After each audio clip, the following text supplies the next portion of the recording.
Hello viewers, படத்தோட பேர் the world of killing people. 2022 ஒரு ஸ்லாஷர் த்ரில்லர் கேட்டகரியில் இந்த படம் வந்து ரிலீஸ் ஆச்சு. இப்போ 2023 தமிழ் டப் பண்ணி இப்போ ஸ்ட்ரீமிங் பண்ணியிருக்காங்க. இந்த படத்தை வந்து தமிழ் டப்பில் நீங்கள் எங்கே பார்க்கலாம் அப்படிங்கிறத இந்த வீடியோவில் வந்து நான் சொல்கிறேன். வீடியோவை ஸ்கிப் பண்ணாமல் கடைசி வரைக்கும் பாருங்கள். நம்ம சேனலையும் அப்படியே சப்ஸ்கிரைப் பண்ணிக்கோங்க. 2 மணி நேரம் படத்தோட ரன்னிங் டைம் இருக்குது. சரி, இந்த படத்தோட ஒன்லைன் ஸ்டோரி வந்து என்னன்னு பார்த்தீங்கன்னா, குரூப் ஆஃப் 5 ஃப்ரெண்ட்ஸ் வந்து கேம்பியரிங் பண்ணுறதுக்காக சிட்டிலேருந்து ஒரு ஒதுக்குப்புறமாக இருக்கிற ஒரு ஆள் நடமாட்டமே இல்லாத ஒரு ஹோட்டலில் வந்து தங்குறாங்க. அந்த ஹோட்டலை சுற்றி தலையில் கரடி பொம்மையை மாட்டிக்கிட்டு அங்கே இருக்கிற பீப்புள் எல்லாமே ஒன்றா கொலை பண்ணுறான். அவன் எதுக்காக கொலை பண்ணுறான், இந்த 5 ஃப்ரெண்ட்ஸுக்கு வந்து உயிரோட தப்பிச்சாங்களா இல்லையாந்தாங்க இந்த படத்தோட ஃபுல் ஸ்டோரி.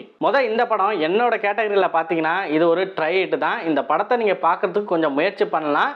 ஒரு ஆவரேஜான ஒரு படம் தான். சரிப்பா, எனக்கு ஸ்லாஷர் படம்னாவே பிடிக்கும். இந்த படம் தமிழ் டப்பில் இருக்கிறதுனால இந்த படத்தில் ஏதாச்சும் ஒரு நல்ல சீன் இன்ட்ரெஸ்டிங்காக பார்க்குற மாதிரி இருக்கான்னு கேட்டிங்கன்னா கண்டிப்பாக இருக்குது. அந்த கொலை பண்ணுற சீனாக பார்த்தீங்கன்னா நல்லா சஸ்பென்ஸாக அடுத்து என்ன நடக்க போகுதுன்னு கணிக்க முடியாத அளவுக்கு வந்து அந்த சீனை வந்து மேக்கிங் பண்ணியிருப்பாங்க. அது வந்து பார்க்கறதுக்கு வந்து நல்லா தான் இருந்துச்சு. அப்புறம் பார்த்தீங்கன்னா படத்தோட கிளைமேக்ஸில் வர அந்த ட்விஸ்ட்டுங்க, நீங்கள் படம் ஸ்டார்டிங்கில் பார்க்க ஆரம்பிச்சிங்கன்னா அந்த கிளைமேக்ஸில் வர ட்விஸ்ட்டை வந்து நீங்கள் வந்து எதிர்பார்த்துருக்கவே மாட்டீங்க. ஆனால் படத்தோட ஸ்டார்டிங்கில் ஒரு 12 நிமிஷத்தில் என்ன நடக்க போகுதுன்னு அப்படின்னு உங்களுக்கு தெரிஞ்சிடும். ஆனால் படத்தோட கிளைமேக்ஸில் அந்த ட்விஸ்ட்டை வந்து உங்களால் கணிக்க முடியாது.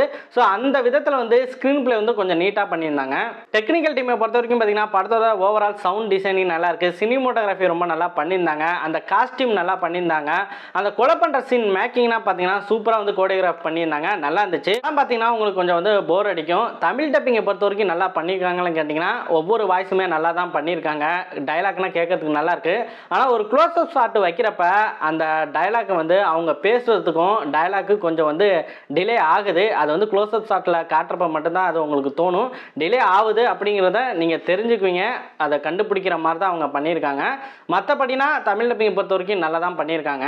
சரி, ஃபேமிலியோட இந்த படத்தை வந்து நீங்கள் பார்க்கலாமா கேட்டிங்கன்னா கண்டிப்பாக ஃபேமிலியோட இந்த படத்தை வந்து பார்க்கவே முடியாது. வயலன்ஸ் வந்து ரொம்ப அதிகமாக இருக்குது. அடல்ட் கண்டென்ட் இருக்குது. ஒரு சில செகண்டுக்கு வந்து நியூட் சீன் இருக்குது. அதனால் இந்த படத்தை 18 வருஷத்துக்கு மேலே உள்ளவங்க தான் பார்க்க முடியும். ஃபேமிலியோட கண்டிப்பாக பார்க்க வேணாம். சரி, இந்த படத்தை வந்து நீங்கள் எங்கே பார்க்கலான்னு பார்த்தீங்கன்னா யூடியூப்ல ஃபுல் மூவி தமிழ் டப்ல இருக்கு. நீங்க இந்த டைட்டில் போட்டு சர்ச் பண்ணீங்கன்னா ட்ரெய்லர்ஸ் தான் வரும், இங்கிலீஷ்ல தான் வரும். அதுவும் ஆனால் நீங்க தமிழ் டப்ல பார்க்கணும்னா IOF தமிழ்னு ஒரு யூடியூப் சேனல் இருக்கு. அதில் வந்து தமிழ் டப்ல ஹாலிவுட் படம்னா அவங்க வந்து அப்லோட் பண்ணுவாங்க.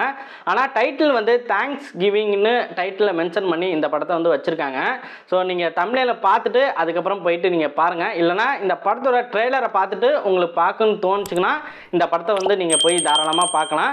இதே மாதிரி அடுத்த ஒரு மூவி ரிவ்யூட நான் உங்களை சந்திக்கிறேன். மறக்காம நம்ம சேனலை வந்து சப்ஸ்கிரைப் பண்ணிக்கங்க.